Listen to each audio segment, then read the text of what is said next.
கன்னிராசி அன்பர்களே, இந்த 2024ஆம் வருடத்தினுடைய குரு பெயர்ச்சியால மிகப்பெரிய யோகத்தையும் அதிர்ஷ்டத்தையும் அளவு கடந்த நன்மைகளை பெறக்கூடிய ஒரு ராசின்னா இந்த கன்னி ராசினரை சொல்லணும். ஏன் சொல்கிறேன் அப்படின்னா, கடந்த வருடமாக பார்த்தீங்கன்னா குரு பகவான் 8ஆம் இடமான அட்டமஸ்தானத்தில் இருந்தார். ஆனால் இப்போ இந்த குரு பெயர்ச்சியில் 9ஆம் இடம் என்கின்ற பாக்கியஸ்தானத்தில் வந்து அமர இருக்கிறது. நல்ல நல்ல பாக்கியங்கள் எது எல்லாம் உங்களுக்கு கிடைக்க பெறலையோ, எதெல்லாம் கிடைக்காமல் தவித்து கொண்டிருந்தீர்களோ அது கிடைக்கக்கூடிய ஒரு நல்ல வருடமாக அமைகிறது. ஏன் இதை சொல்றேன் அப்படின்னா, கடந்த வருடத்தில் பார்த்தீங்கன்னா ஏழுக்குரியவன் திருமணஸ்தானத்தின் அதிபதியாக இருக்கக்கூடிய அந்த குரு பகவான் 8ல் போய் மறைஞ்சிருந்தார். குரு பலன் இல்லை. அப்போ ஏழுக்குரியவன் 8ல் மறையும் போது திருமண தடைகளை கொடுத்து கொண்டிருந்தது. எத்தனையோ வரன்களை பார்த்தேன், ஏதோ தட்டி கழித்து போய் கொண்டிருந்தது. ஏதாவது ஒரு ரூபத்தில் சரியான ஒரு மேட்சிங் நடக்கலை அப்படின்னு சொல்லலாம்.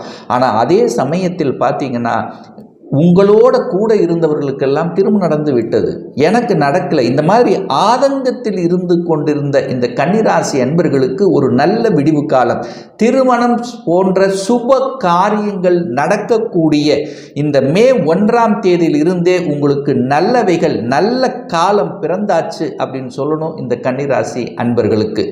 அப்படியும் திருமணம் ஆயிருந்தா கூட கடந்த வருடத்தில் அப்படியும் திருமணம் உங்களுக்கு நடந்திருந்தனா கூட கணவன் ஒரு சைடில் மனைவி ஒரு சைடில் இருக்கக்கூடிய சந்தர்ப்பங்கள், அதாவது ஒரு வேலை சார்ந்த விஷயத்தில் பார்த்தீங்கன்னா கணவன் ஒரு சைடில் இருப்பார், மனைவி ஒரு சைடு, 2 பேரும் சேர முடியாத ஒரு சந்தர்ப்பங்களை கூட உருவாக்கி இருக்கும். ஆனால் இப்போ பார்த்தீங்கன்னா 2 பேரும் ஒரே இடத்தில் இருப்பதற்கான சாத்தியக்கூறுகளை கொடுக்கிறது இந்த குரு பெயர்ச்சி. அப்போ பாக்கியம் என்ன பாக்கியம் உங்களுக்கு குறைவாக இருந்தது? கடந்த காலத்தில் பார்த்தீங்கன்னா தனம் சார்ந்த விஷயத்தில் பிரச்சனையாக இருந்தது, பொருளாதார வளர்ச்சி இல்லை, நல்ல வேலை பார்க்குற நல்ல தொழில் செய்கிற ஆனால் லாபம் கிடைக்கலையே. ஏன்னா குருங்கிறது தானே தனக்காரகன், அவர் 8ல் போய் மறைஞ்சிருந்தாரே. ஆனால் இப்போ பாக்கியஸ்தானத்தில் உட்கார்ந்துருக்காரே, உங்களுக்கு தன பாக்கியம் கொடுக்கக்கூடிய ஒரு நல்ல காலகட்டம் ஆயிற்று. அப்போ தொழிலில் ஒரு வளர்ச்சியை கொடுக்கக்கூடிய தன லாபம் கிடைக்கக்கூடிய ஒரு அற்புத ஆண்டாக இருக்கிறது. அதே சமயம் ஒரு சிலருக்கு பார்த்தீங்கன்னா குழந்தை பாக்கியம் இல்லாமல் இருந்தது. அதாவது எல்லாமே இருந்தது, தனம் இருந்தது, காசு பணம் எல்லாம் இருந்தது, தொழில் நன்றாக இருந்தது, வேலை நன்றாக இருந்தது, குடும்பம் அமைத்து கொடுத்துட்டு, ஆனால் குழந்தை பாக்கியம் தரலையே. ஸோ அதில் ஒரு பிரச்சனையாக இருந்ததே, அதை நினைத்து கொண்டு வருத்தப்பட்டு கொண்டிருந்த கன்னிராசி என்பவர்களுக்கு இப்போ குழந்தை பாக்கியம் தர காத்து கொண்டிருக்கிறது அப்படிங்கிறத உறுதியாக சொல்லலாம் இந்த குரு பெயர்ச்சியால். அதே சமயம் இந்த குரு பகவான் தனது 5ஆம் பார்வையாக உங்கள் ராசியை பார்ப்பது கூடுதல் சிறப்பை ஏற்படுத்தும். ஒரு நல்ல புத்துணர்ச்சி உங்களுக்கு கொடுக்கக்கூடிய ஒரு ஆண்டு அப்படின்னு சொல்லலாம். ஏன்னா கடந்த வருடத்தில் இந்த ராகு கேது பயிற்சியானது உங்க ராகு 7ஆம் இடத்திலும் கேது உங்க ராசி லக்னத்திலேயே அமர்ந்து கொண்டு பல குழப்பத்தை கொடுத்து கொண்டிருந்தது, ஒரு தெளிவில்லாத தன்மையை கொடுத்து கொண்டிருந்தது, எதிலையுமே ஒரு எரிச்சலாக இருக்கக்கூடிய தன்மை, குழப்பம், இதை செய்யலாமா அதை செய்யலாமா அப்படிங்கிறது. ஆனால் மனதில், அதாவது மூளை தலையிலேயே உட்கார்ந்துருக்கார் கேது அல்லவா. அப்போ ஏதாவது உடல்நலத்தில் ஏதாவது ஒரு தொந்தரவு பிரச்சனை இருக்கக்கூடிய ஒரு ஃபீலிங்ஸை கூட உங்களுக்கு கொடுத்து கொண்டிருக்கும்.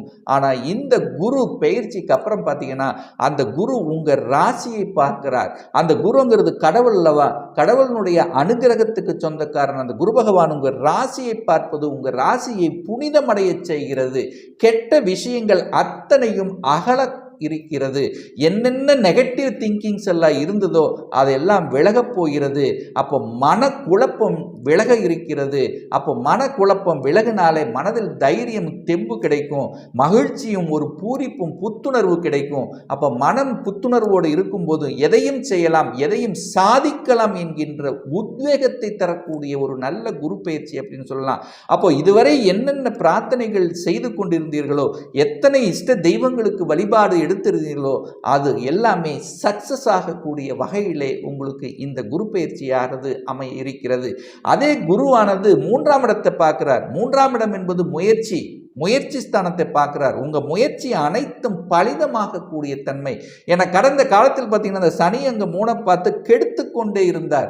தைரியம் இல்லாத தன்மை, மனதில் ஏதாவது ஒரு குறை இருக்கக்கூடிய ஒரு ஃபீலிங்ஸை கொடுத்து கொண்டிருந்தது. இப்போ அது உங்களை விட்டு விலக இருக்கிறது. தைரிய வீரியத்தை தரக்கூடிய தன்மை, கலைத்துறையில், அதாவது குறிப்பாக இசை சம்பந்தப்பட்ட துறை, மியூசிக் சம்பந்தப்பட்ட துறையில் இருப்பவர்களுக்கு கூடுதல் வளர்ச்சியை கொடுக்கக்கூடிய ஒரு நல்ல காலம் அப்படின்னு சொல்லணும். அந்த 3ஆம் இடம் என்பது உங்களுக்கு பத்திர பதிவு. அப்போ உங்களுடைய பெயரில் ஏதாவது ஒரு பத்திர பதிவு நடப்பதற்கான வாய்ப்புகள். அப்படின்னா என்ன? உங்க பெயரில் ஒரு சொத்து வாங்கக்கூடிய யோகம்ங்கிறது இந்த காலகட்டம் இருக்கிறது. ஒரு வீடு வாங்கக்கூடிய யோகம், அல்லது ஒரு நிலம் வாங்கக்கூடிய யோகம், அல்லது ஒரு விவசாய நிலத்தை தான் வாங்கணும், அது விவசாயம் பண்ணணும் என்கின்ற எண்ணத்தில் இருப்பவர்களுக்கு அது நடைமுறை சாத்தியக்கூறுகள். ஸோ இது எல்லாமே உங்களுக்கு சிறப்பாக இருக்கிறது. அதே சமயத்தில் பார்த்தீங்கன்னா, யாருக்காவது ஜாமீன் கையெழுத்து போட்டுட்டு அதனால பல பிரச்சனைகள் சோதனைகள் சந்தித்து கொண்டிருந்தவர்கள் அதிலிருந்து விடுதலை பெறுவதற்கான வாய்ப்புகள் சந்தர்ப்பங்கள் இந்த காலகட்டம் உங்களுக்கு சிறப்பாக இருக்கிறது. அடுத்து பார்த்தீங்கன்னா, தனது 9ஆம் பார்வையாக அந்த மகரமனையை பார்க்கிறார். அந்த மகரமனை என்பது உங்களுக்கு 5ஆம் இடம்.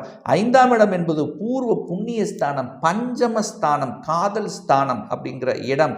அந்த 5ஆம் இடம் என்பது இறைவனுடைய அனுகிரகம் பெற்ற அதிர்ஷ்டத்தை கொடுக்கக்கூடிய, பதவியை கொடுக்கக்கூடிய அந்த இடத்தை அந்த குரு பார்க்கிறார். அப்ப யாரெல்லாம் பதவியை எதிர்பார்த்து காத்து கொண்டிருக்கிறீர்களோ நிச்சயமாக பதவி உயர்வு என்பது இந்த வருடத்தில் உண்டு அப்படிங்கிறத ஸ்ட்ராங்கா சொல்லலாம்.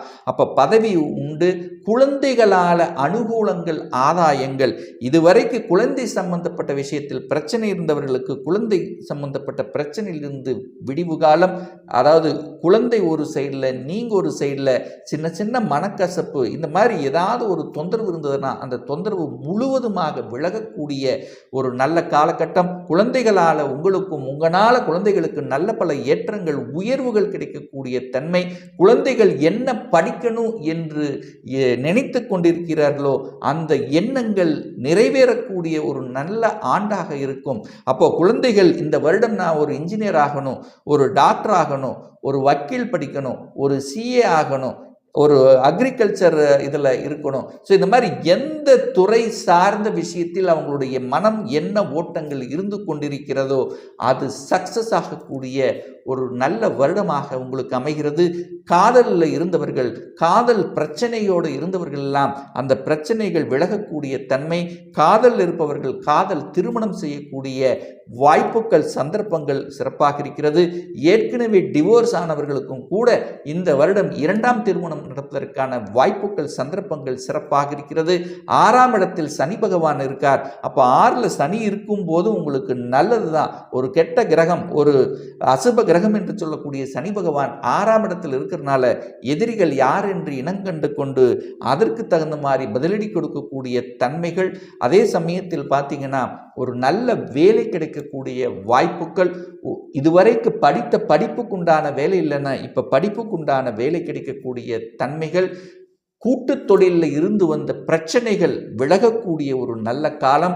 குரு 9ஆம் இடத்தில் இருக்கிறதுனால உயர்கல்வி படிக்கக்கூடிய யோகம். ஏற்கனவே ஒரு டிகிரி நான் படிச்சிருக்கிறேன், இனி ஒரு மாஸ்டர் டிகிரி படிக்கணும் அப்படின்ற எண்ணம் உங்களுக்கு அதிகமாக வரும். அதுவும் ஒரு சிலர் பார்த்தீங்கன்னா, நான் வெளிநாட்டில் தான் போய் படிக்கணும் அல்லது வெளி மாநிலத்தில் போய் படிக்கணும். ஸோ அந்த எண்ணங்கள் எல்லாம் ஈடேறக்கூடிய தன்மைகள். சட்டம், நீதித்துறை, இந்த மாதிரி துறையில் இருப்பவர்களுக்கு கூடுதல் வளர்ச்சியை கொடுக்கக்கூடிய ஒரு நல்ல கால கட்டம். குருங்கிறது போதனைகளை செய்வது, சொல்லிக் கொடுப்பது. ஸோ இந்த மாதிரியான துறையில் இருக்கின்றவர்களுக்கும் கூடுதல் வளர்ச்சியை தரக்கூடிய ஒரு நல்ல காலகட்டமாக உங்களுக்கு அமைய இருக்கிறது அப்படிங்கிறத உறுதியாக சொல்லலாம். ஒரு சிலருக்கு வெளிநாட்டு யோகம் என்பது இருக்கிறது. நான் வெளிநாட்டுக்காக விசா அப்ளை பண்ணி காத்து கொண்டிருக்கிறேன், ஆனால் கடந்த வருடங்கள் எல்லாம் தடைபட்டு கொண்டே இருந்தது. வெளிநாட்டுக்கு போகணும் அப்படின்னு நினைச்சிட்டே இருப்பேன், ஆனால் ஏதோ ஒரு வகையில் தடை இருந்ததெல்லாம் இப்போ அந்த தடை நிவர்த்தி அடையக்கூடிய ஒரு நல்ல வருடம். வெளிநாட்டு வாழ்க்கை அமைய இருக்கிறது. வெளிநாடுகள் மூலமாக சம்பாத்தியம், வெளிநாட்டு தனவரவுங்கிறது உங்களுக்கு சிறப்பாக இருக்கு. ஒரு சிலர் இந்த இம்போர்ட் எக்ஸ்போர்ட்ஸ் அந்த துறையில் சாதிக்கக்கூடிய ஒரு வருடமாக இருக்கிறது. சுக்கிரனுடைய வீட்டில் குரு இருக்கிறதுனால கலைத்துறை சம்பந்தப்பட்ட துறையில் இருக்கிறவர்களுக்கு கூடுதல் வளர்ச்சியும், அந்த இரும்பு சம்பந்தப்பட்ட துறை, அதாவது பெட்ரோலியம் சம்பந்தப்பட்ட துறை, அழுக்கு, அதாவது அசிங்கம், அவமானம் என்று சொல்லக்கூடிய துறையில் கூடுதல் வளர்ச்சி பெறக்கூடிய ஒரு நல்ல வருடமாக இந்த கன்னி ராசியினருக்கு அமைய இருக்கிறது என்பதை உறுதியாக சொல்லலாம்.